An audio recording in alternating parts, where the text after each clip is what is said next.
ایک آیت بھی مجھ سے سن لو تو لوگوں تک پہنچا دو۔ اسی طریقے سے ان لوگوں نے، جنہوں نے کیا، فوراً سنتے ہی کیا کیا، اپنی پوری قوم کو حق کی طرف بلا لیا، اور جا کر اپنی قوم سے کیا کہا، ہم نے ایک بڑا عجیب قرآن سنا ہے۔ قرآن کا عجیب جو ہوتا ہے نا، وہ بڑا اسٹرینج قسم کا عجیب، مطلب وہ مطلب تھوڑا سا ڈفرینٹ، جو تعجب میں ڈال دینے والا، ٹھیک ہے، جو راہ راست کی طرف رہنمائی کرتا ہے، جو سیدھی راہ کو راہ دکھاتا ہے، اس لیے ہم اس پر ایمان لے آئے۔ جن اپنے جنوں دوستوں کو بتا رہے کہ ہم جو ہے قرآن پر ایمان لے کر آ گئے، کیونکہ یہ جو تھا نا ہمیں بہت زیادہ کیا کیا، مطلب اس نے بہت میسمرائز کیا ہمیں، بہت اسٹونشنگ کلام تھا، تو ہم نے کیا کیا، اس کے اوپر ایمان لے کر آ گئے، اسی لیے ہم اس پر ایمان لے آئے۔ اور اب ہم ہرگز اپنے رب کے ساتھ کسی کو شریک نہیں کریں گے، یعنی اب ہمیں حق پتہ چل گیا، ہمیں پتہ چل گیا کہ اللہ وحدہ لا شریک ہے، اس نے قرآن نازل کیا، ہم جو ہیں اب توحید پرست ہو گئے، اب شرک نہ کریں گے۔ اور یہ کہ ہمارے رب کی شان بہت اعلیٰ اور عرفہ ہے، اس نے کسی کو بیوی یا بیٹا نہیں بنایا، جب بیوی نہیں ہے تو بیٹا کہاں سے ہوگا؟ جب اللہ سبحانہ و تعالیٰ نے فرما دیا اس نے اپنے لیے کسی کو بیوی یا بیٹا نہیں بنایا۔ اور یہ کہ ہمارے نادان لوگ کہتے ہیں اللہ کے بارے میں بہت خلاف حق باتیں کہتے رہتے ہیں۔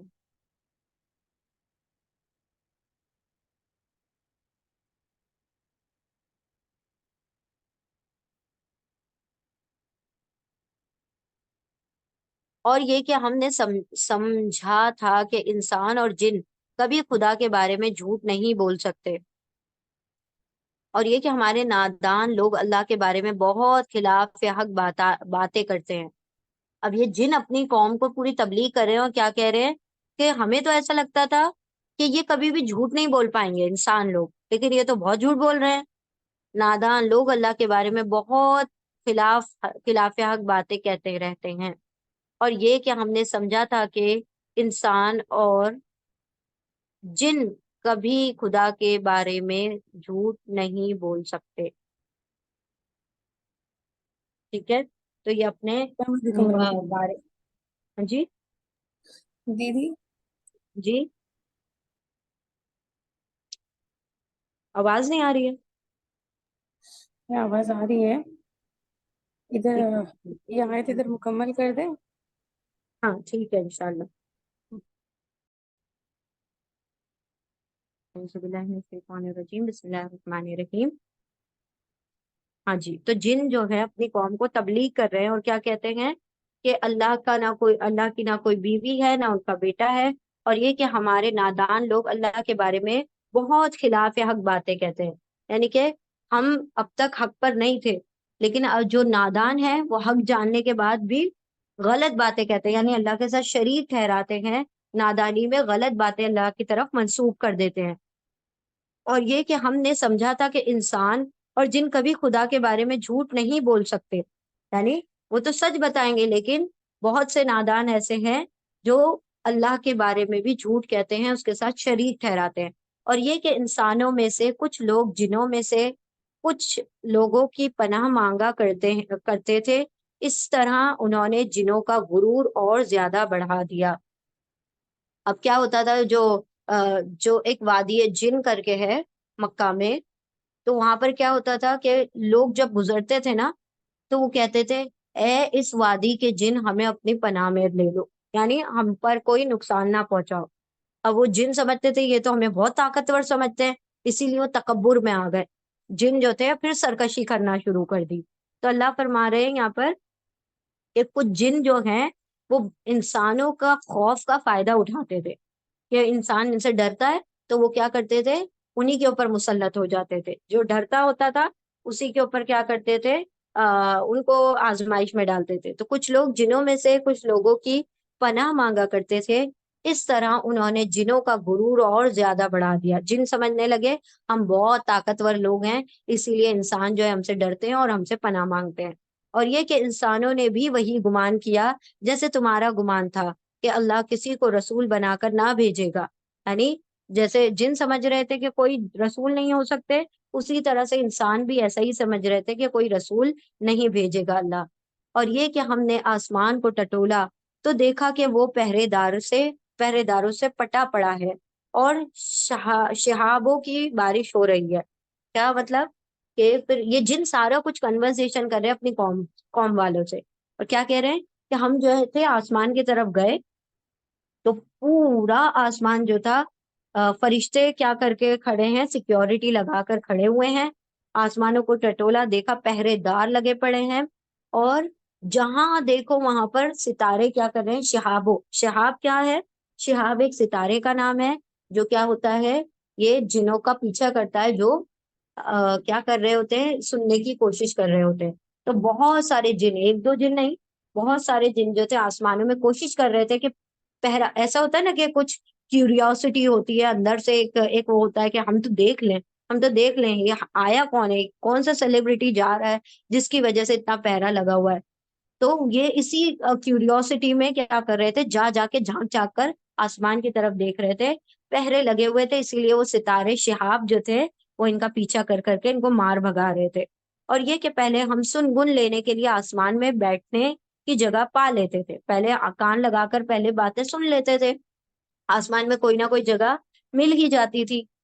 مگر اب جو چوری چھپے سننے کی کوشش کرتا ہے وہ اپنے لیے گھات میں ایک شہاب ثاقب لگا ہوا پاتا ہے، مطلب ایک دمدار جلتا ہوا ستارہ اس کے پاس کیا کرتا ہے، اس کو مارنے کے لیے کھڑا رہتا ہے اگر کوئی کوشش بھی کرتا ہے سننے کی۔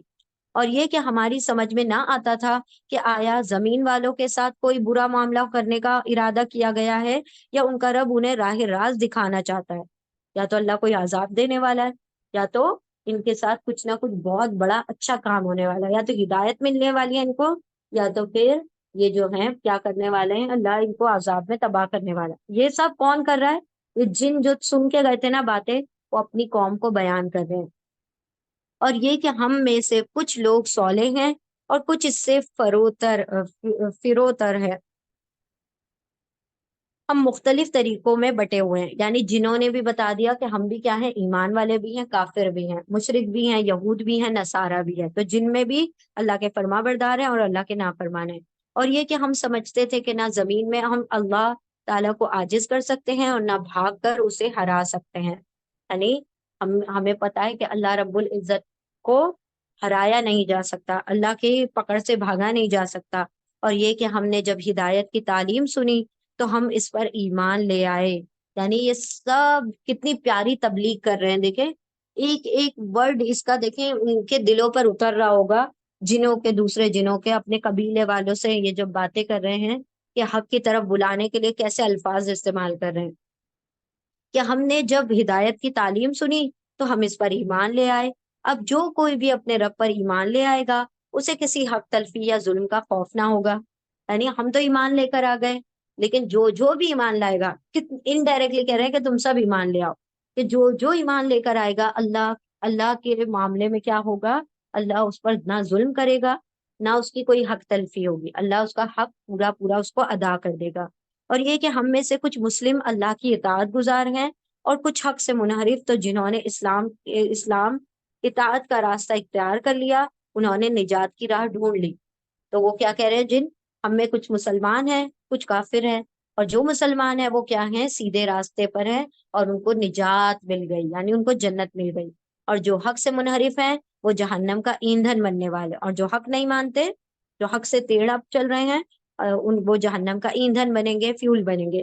اور اے نبی صلی اللہ علیہ وسلم کہو مجھ پر یہ وحی بھی کی گئی ہے کہ لوگ اگر راہ راست پر، اب یہاں سے آپ صلی اللہ کی بات آ رہی ہے، اے نبی کہو مجھ پر یہ وحی بھی کی گئی ہے کہ لوگ اگر راہ راست پر ثابت قدمی سے چلتے تو ہم انہیں خوب سیراب کرتے، اگر لوگ اللہ کا فرما بردار بنتے تو اللہ ان کو خوب رزق دیتے، تاکہ اس نعمت سے ان کی آزمائش کریں، اور جو اپنے رب کے ذکر سے منہ موڑے گا اس کا رب اسے سخت عذاب میں مبتلا کرے گا۔ اللہ نے فرما دیا کہ جو لوگ اگر راہ راست پر ثابت قدمی سے چلتے تو ہم انہیں خوب سیراب کرتے۔ اللہ رب العزت رزق کا وعدہ کرتا ہے اللہ کی فرما برداری پر، اور جو نعمتوں کی ناشکری کرے اس کو آزمائش میں ڈال دیا جاتا ہے، جو منہ موڑنے والا ہے اس کا رب اسے سخت عذاب میں مبتلا کرتا ہے۔ اور یہ کہ مسجد اللہ کے لیے ہیں، لہٰذا ان میں اللہ کے ساتھ کسی اور کو نہ پکارو، اللہ کے ساتھ شریک نہ کرو۔ اللہ رب العزت نے مسجد اس لیے بنائی کہ خالص اس کا ذکر ہو، لیکن لوگ کیا کرتے ہیں؟ مسجدوں میں بھی شریک ٹھہرا دیتے ہیں۔ اور یہ کہ جب اللہ کا بندہ اس کو پکارنے کے لیے کھڑا ہوا تو لوگ اس پر ٹوٹ پڑے، پڑنے کے لیے تیار ہو گئے۔ یعنی جب آپ صلی اللہ علیہ وسلم وادی طائف میں گئے تو کس طرح سے اللہ سبحانہ وتعالیٰ نے طائف کا بارے میں بیان کیا ہے کہ اللہ، یہ جو طائف میں آپ صلی اللہ علیہ وسلم کے پیچھے شرارتی بچے لگا دیے گئے، وہ پتھر مار رہے تھے، آپ صلی اللہ علیہ وسلم کے پیروں سے خون جاری ہو گیا تھا، اتنا ان لوگوں نے ان کو تکلیف دی۔ اے نبی صلی اللہ علیہ وسلم کہو کہ میں تو اپنے رب کو پکارتا ہوں اور اس کے ساتھ کسی کو شریک نہیں کرتا۔ کہو میں تم لوگوں کے لیے نہ کسی نقصان کا اختیار رکھتا ہوں نہ کسی فائدے کا، بھلائی کا۔ یعنی آپ صلی اللہ علیہ وسلم کہتے ہیں میں اللہ کو پکارتا ہوں، شریک نہیں ٹھہراتا، اور میں صرف حق بتانے آیا ہوں، نفع نقصان کرنے کے لیے نہیں آیا ہوں۔ میں اپنی ذات کا نفع نقصان نہیں جانتا اللہ کے بارے میں، اللہ کے مقابلے میں تو کیسے میں تمہارے ذات کا جانوں گا؟ کہو مجھے اللہ کی گرفت سے کوئی نہیں بچا سکتا اور نہ میں اس کے دامن کے سوا کوئی جائے پناہ پا سکتا ہوں۔ یعنی اگر میں کچھ اللہ کے علاوہ کچھ اور کروں یا کسی اور کو پکاروں تو کیا ہوگا؟ نہ اللہ کی پکڑ سے میں بچ سکوں گا اور نہ میں اس کے دامن کے سوا کوئی اور جائے پناہ پا سکتا ہوں۔ اللہ رب العزت کے علاوہ میرا کوئی ریفیوج نہیں ہے، کوئی میرا پناہ کی جگہ نہیں ہے۔ میرا کام اس کے سوا کچھ نہیں ہے کہ اللہ کی بات اور اس کے پیغامات پہنچا دوں۔ اب جو بھی اللہ اور اس کے رسول کی بات نہ مانے گا اس کے لیے جہنم کی آگ ہے، اور ایسے لوگ اس میں ہمیشہ رہیں گے۔ اللہ کے رسول کا کام کیا ہے؟ صرف بلاغ کا، پیغام پہنچانے کا، لوگوں کو جبرن حق پر لانے کا کام نہیں ہے، بلکہ ان کو حق بتا دینے کا کام ہے۔ یہ لوگ اپنی اس روش سے باز نہ آئیں گے یہاں تک کہ جب اس چیز کو دیکھ لیں جس کا ان سے وعدہ کیا جا رہا ہے، یعنی جب تک کہ عذاب یا موت یا قیامت کو نہ دیکھ لیں گے، جب تک ایمان نہ لائیں گے تو انہیں معلوم ہو جائے گا کہ کس کی مددگار کمزور ہیں اور کس کا جتھا تعداد میں کم ہے۔ یعنی ایسے لوگوں کو پتہ چل جائے گا کہ ان کے جو جھوٹے معبود تھے کتنے کمزور نکلے، اور ان کا جو جتھا تھا جس کے اوپر یہ غرور کرتے تھے کہ ہم بہت اولاد والے ہیں، بہت مال و دولت والے ہیں، سب کے سب کیا ہو جائیں گے؟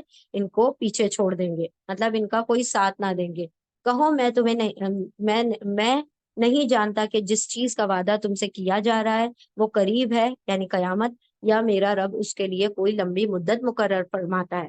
یعنی قریب ہے یا دور اللہ کو پتا ہے، مجھے نہیں پتا۔ وہ عالم الغیب ہے، غیب کا علم رکھنے والا ہے، اپنے غیب پر کسی کو مطلع نہیں کرتا، اپنا غیب کسی کو نہیں بتاتا، اپنے راز وہ کسی کو نہیں بتاتا سوائے اس رسول کے جسے اس نے غیب کا کوئی علم دینے کے لیے پسند کر لیا ہو، تو اس کے آگے اور پیچھے وہ محافظ لگا دیتا ہے۔ اللہ نے فرما دیا اگر اپنا غیب کا علم، اب غیب کے علم کا کیا مطلب ہے؟ وہی قرآن کریم کی بات ہو رہی ہے، تو اللہ سبحانہ و تعالیٰ نے پھر محافظت میں، حفاظت کے ساتھ نبی صلی اللہ علیہ وسلم کو وحی کا علم عطا کر دیا تاکہ وہ جان لے کہ انہوں نے اپنے رب کے پیغامات پہنچا دیے اور وہ ان کے پورے ماحول کا احاطہ کیے ہوئے ہے، اور ایک ایک چیز کو اس نے گن رکھا ہے۔ یعنی اللہ نے بتا دیا یہاں پر جو نبی صلی اللہ علیہ وسلم کا کام ہے، آپ صلی اللہ علیہ وسلم یا کسی بھی نبی کو اتنا ہی غیب سے بتایا گیا ہے، مطلع کیا گیا ہے جتنا کیا ہے اللہ رب العزت نے چاہا، اس کے علاوہ کسی کو بھی غیب کا علم نہیں ہے۔ اللہ نے فرما دیا کہ اللہ کے رسول نے کہہ دیا میرا کام صرف پیغام پہنچا دینے کا ہے، اور اللہ سبحانہ و تعالیٰ نے جو مجھ تک وحی پہنچائی ہے وہ مجھے تم تک پہنچانے کا حکم دیا گیا ہے۔ اور اللہ رب العزت نے تمام معاملات کا احاطہ کر رکھا ہے، یعنی گھیرے رکھا ہے، یعنی اللہ رب العزت ساری چیزوں کو جانتا ہے اور وہی تمام معاملات میں کیا کرنے والا ہے؟ ایک چیز کو، ہر ایک چیز کو اس نے گن گن رکھا ہے۔ یعنی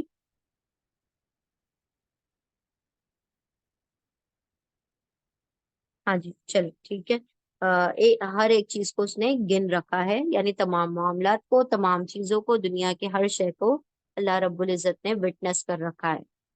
تو یہاں پر الحمدللہ ہم آدھا پارے پر رک جاتے ہیں، 5 ہماری صورتیں ابھی بھی باقی ہیں، انشاءاللہ ہم اس کو کل مکمل کر لیں گے اگر ممکن ہوا تو، ادروائز انشاءاللہ جیسے بھی آپ لوگ ڈسکس کر لیں آپس میں، پھر اس حساب سے ہم کرتے ہیں انشاءاللہ۔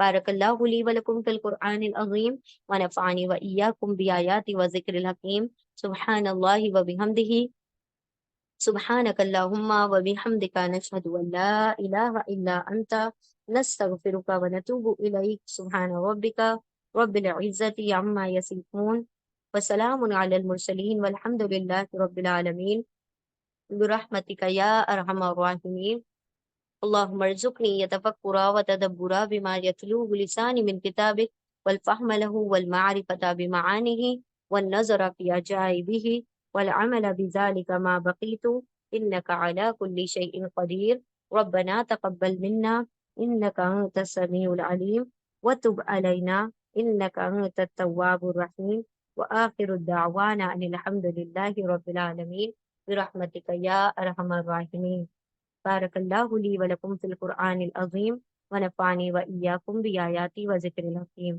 جزاکم اللہ خیرا کثیرا السلام علیکم ورحمۃ اللہ وبرکاتہ